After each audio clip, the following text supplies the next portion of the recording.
धामनोद में आज दिनांक 10 सितंबर को निकलने वाली जन आशीर्वाद यात्रा के आगमन को लेकर कार्यकर्ताओं में निराशा देखने को मिली। आपको बता दें कि जन आशीर्वाद यात्रा का आगमन समय 4 बजे होना था, परंतु कार्यक्रम से 3 घंटे तक भी यात्रा नहीं पहुंचने से कार्यकर्ताओं में निराशा देखने को मिली। आपको बता दें कि जन आशीर्वाद यात्रा आज रविवार को ग्राम डहीवर से प्रारंभ होकर धामनोद के प्रमुख मार्गों से होती हुई जनसभा के रूप में सुंदरेल पहुंचती। तत्पश्चात धर्मपुरी में विशाल रोड शो करते हुए खलघाट रथ सभा कर संपन्न होती, परंतु यात्रा का आगमन 4 बजे की बजाय 7:30 बजे हुआ, जिसको लेकर कार्यकर्ताओं में निराशा दिखी। माननीय मुख्यमंत्री जी की जन आशीर्वाद यात्रा धार जिले में प्रवेश कर रही है। इस यात्रा को निकालने का मुख्य उद्देश्य क्या है? इस यात्रा को निकालने का मुख्य उद्देश्य ये है कि भारतीय जनता पार्टी की केंद्र सरकार माननीय प्रधानमंत्री मोदी जी के नेतृत्व में जो काम कर रही है, माननीय शिवराज सिंह जी के नेतृत्व में जो भारतीय जनता पार्टी की मध्य प्रदेश की सरकार ने जन कल्याणकारी योजनाएं और हितग्राही मूलक योजनाओं का कार्य किया है, उस सभी कार्य के फलस्वरूप मध्य प्रदेश आज पूरे हिंदुस्तान में अग्रणी राज्यों में आ गया है। मुख्यमंत्री जी पुनः जनादेश के लिए जनता के बीच में वापस से आने की तैयारी कर रहे हैं।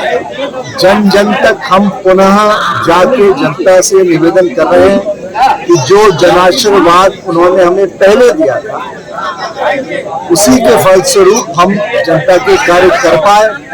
2018 में हालांकि जनता ने हमें मत प्रतिशत ज्यादा दिया, लेकिन कुछ सीटों के अंतर से भारतीय जनता पार्टी की सरकार नहीं बन पाई। तो पुनः जब भारतीय जनता पार्टी की सरकार बनी तो जो विकास पहले किया जा रहा था उसको पुनः बीच में जो शिथिलता आ गई थी उसको निरंतरता प्रदान करते हुए 2 साल कोविड के बावजूद हमने मध्य प्रदेश की विकास दर पिछले वर्ष 19.76 रखी। इस वर्ष भी पुनः विकास दर अच्छी खासी होते हुए 16% से ज्यादा हर क्षेत्र में। जहाँ सड़कों का हाल 2003 से पहले बदहाल था, वहाँ 3 लाख से ज्यादा किलोमीटर की सड़कें मध्य प्रदेश में हमारी सरकार ने बना के दी।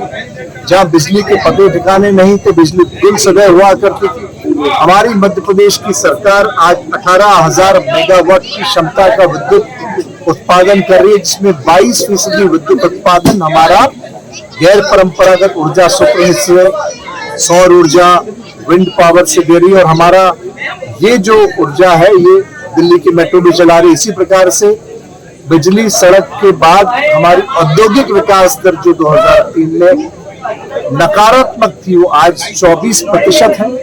हमने हितग्राही मूलक योजनाओं में नए कीर्तिमान स्थापित करते हुए हम प्रथम राज्य शायद देश के बने जहां महिला स्वावलंबन, महिला आत्मनिर्भरता की ओर एक ठोस कदम उठाते हुए शिवराज सिंह जी ने मध्य प्रदेश में लगभग 1.25 से 1.5 करोड़ बहनों के खाते में प्रतिवर्ष लाडली बहना योजना के माध्यम से पैसा डलवाया है। उससे पूर्व में लाडली लक्ष्मी योजना में हमने कार्य किया। ये तमाम और अनंत कथा है विकास की। इन सब बातों को माननीय मुख्यमंत्री जी के इतने विकास कार्य हैं और जन आशीर्वाद यात्रा को एक तरफ बहुत समर्थन भी मिल रहा है, और कहीं ना कहीं जो विरोध भी दिख रहा है, उस विरोध होने की मुख्य वजह क्या मानते हैं आप? किस बात का? जैसे मान लो यात्रा नीमच में गई, सीहोर में गई, तो विरोध देखने को भी मिला था, तो इस विरोध को आप किस रूप में लेते हैं? अगर हमारा विरोधी विपक्षी दल नकारात्मक मानसिकता को लेकर और भाजपा की बढ़ती सफलता से भयभीत होकर ऐसी कोई बचकानी हरकतें करता है, मेरे ख्याल से ये उनकी विवशता और उनकी हताशा को स्पष्ट दर्शा रहा है।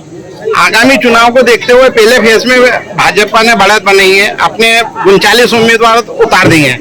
क्या एक कोई दूसरी लिस्ट जल्दी आ रही है जिसमें धार जिले के अन्य विधानसभा के नाम सुनने को देखते? हमारा केंद्रीय नेतृत्व और राज्य का हमारा नेतृत्व, वी.डी. शर्मा जी हमारे प्रदेश के अध्यक्ष, हमारे संगठन के दायित्ववान लोग और वरिष्ठ नेतृत्व ने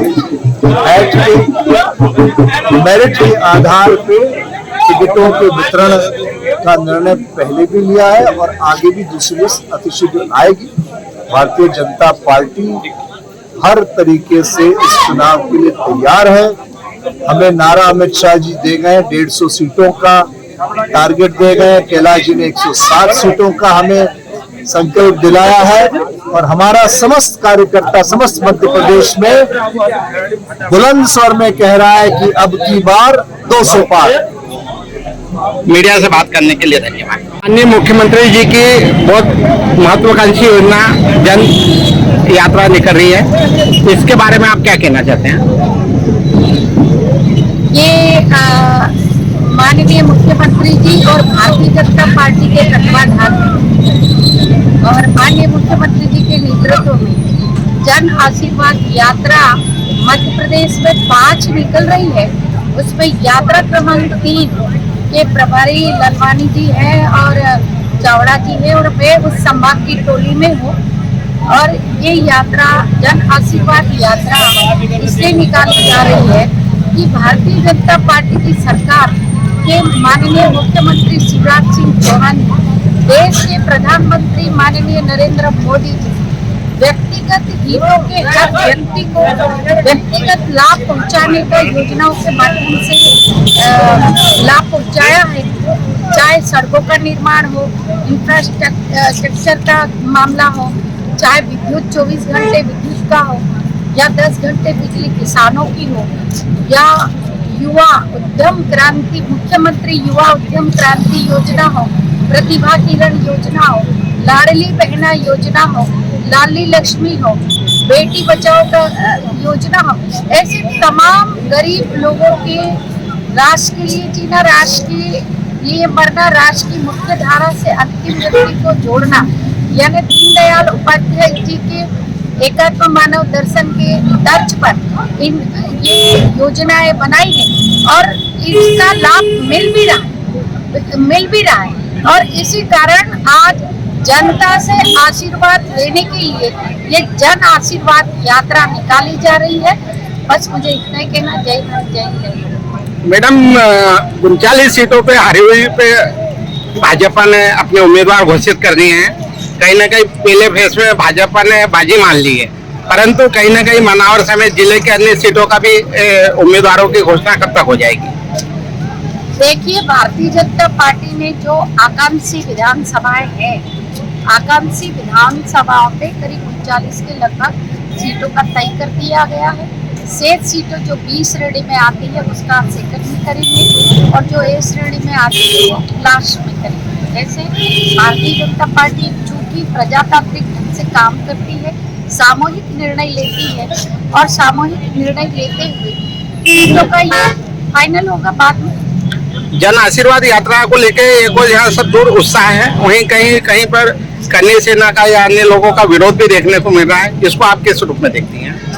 देखिए, जो भी ऐसी उप संगठन है ये सब कांग्रेस पार्टी के बनाए हुए, चाहे आप करली सेना हो, चाहे जयस की बी टीम, जयस बी टीम कांग्रेस की है। ये जितनी भी जो अराजनीतिक जो संगठन है उसमें कुछ तो अच्छे हैं, सामाजिक संगठन है, बढ़िया है, लेकिन कुछ जो ऐसे हैं जो कांग्रेस पार्टी से जुड़े हुए हैं और कांग्रेस पार्टी से जुड़े हुए होने के कारण ही नीमच में पथरावबाजी की, ये मैं उनके निंदा करती हूँ कि हमारे प्रजातांत्रिक देश में इस तरह की हरकत कभी नहीं करना चाहिए। उन लोगों ने भी कहा था कि हम बेरोजगारों को भत्ता देंगे, उन लोगों ने कहा था महिलाओं का समूह का कर्जा माफ करेंगे, इन कांग्रेसियों ने ये भी कहा था 2 लाख का कर्जा देंगे, तो दिया क्या? और उस बात को लेके हमने कभी आक्रोश जताते हुए पथरावबाजी किया क्या? भारतीय जनता पार्टी प्रजातांत्रिक ढंग से और भारत के जो प्रजातांत्रिक जो मूल्य है उस आधार पर काम करती है, लेकिन ये तो अपनी औकात दिखा देते हैं। जब देखो तब कभी पथरावबाजी करते हैं तो कभी कुछ करते हैं, तो ये गलत है। विरोध आम जनमानस का नहीं है, विरोध ये कांग्रेस पार्टी के जो दल है, उनसे जुड़े हुए दल है, जो अराजनीतिक संगठन है, वो कर रहे हैं।